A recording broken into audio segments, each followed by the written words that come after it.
जय भीम, नमो बुद्धाय, जोहार, जय संविधान। मित्रों, बात 1995 की है।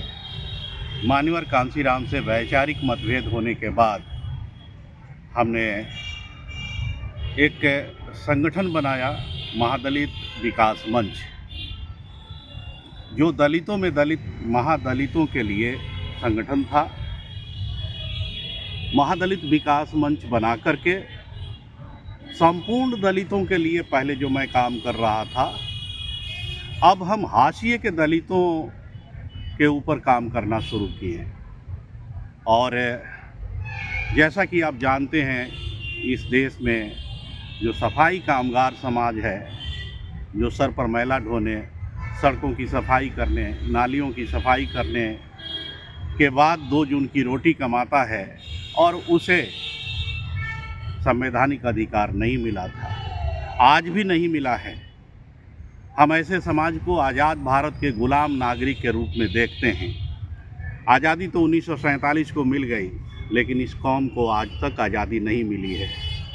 इस कौम के लिए, इस समाज के लिए 1995 से हमने काम करना शुरू किया, महादलित विकास मंच बना करके, और लगातार बिहार और पटना की सड़कों पर आंदोलन किया, धरना किया, प्रदर्शन किया, सम्मेलन किया, और लगातार इस कौम के लिए, इस समाज की भलाई के लिए, इस समाज के उत्थान के लिए पत्र पत्रिकाओं में लिखना शुरू किया, बयान देना शुरू किया, रेडियो, टीवी, अखबारों में। आंदोलन करते करते, लड़ाई लड़ते लड़ते 2005 में नीतीश कुमार जी की सरकार बनती है और 2007 में वे महादलित आयोग का गठन करते हैं।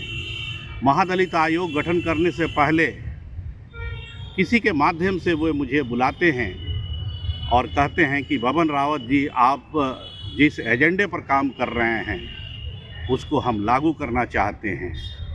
मेरे लिए इतना बड़ा सौभाग्य का विषय था कि राज्य का मुखिया इसे लागू करना चाहता है, और माननीय मुख्यमंत्री नीतीश कुमार जी ने 2007 में महादलित आयोग बनाया, और महादलित आयोग बनाने के बाद विश्वनाथ ऋषि उसमें चेयरमैन, बबन रावत मेंबर, राजेंद्र नट मेंबर और छोटे लाल राजवंशी को मेंबर बनाया, और आईएएस अधिकारी, वरिष्ठ आईएएस अधिकारी डॉक्टर केपी रमैया को उसमें सचिव बनाया।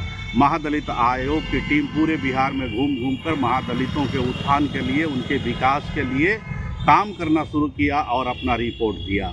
उस रिपोर्ट के बाद सरकार ने महादलितों के उत्थान के लिए कई योजनाओं की शुरुआत की, जैसे टोला सेवक, विकास मित्र, 3 डिसमिल ज़मीन। इस तरह से महादलितों का चौमुखी विकास के लिए सरकार ने कई एजेंडों पर काम करना शुरू किया, और इसका श्रेय राज्य के मुखिया को जाता है। अनुशंसा करने की जिम्मेवारी महादलित आयोग की थी। महादलित आयोग के रिपोर्ट के आधार पर बिहार में चौमुखी विकास हुआ।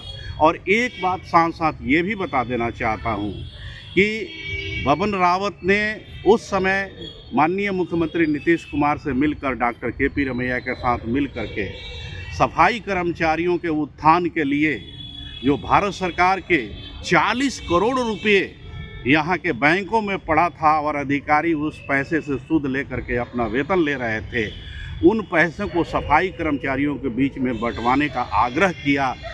बिहार के पटना के कृष्ण मेमोरियल हॉल में एक बड़ा सम्मेलन हुआ, और पूरे बिहार के सफाई कर्मचारियों को सरकारी खर्च पर, सरकारी गाड़ी पर, सरकारी खाने पर, सरकारी स्तर पर ठहराने को लेकर, सारी व्यवस्था को लेकर के पटना में बुलाया गया, और एक साथ माननीय मुख्यमंत्री जी के हाथों 40 करोड़ रुपया सफाई कर्मचारियों को स्वरोजगार के लिए दिया गया।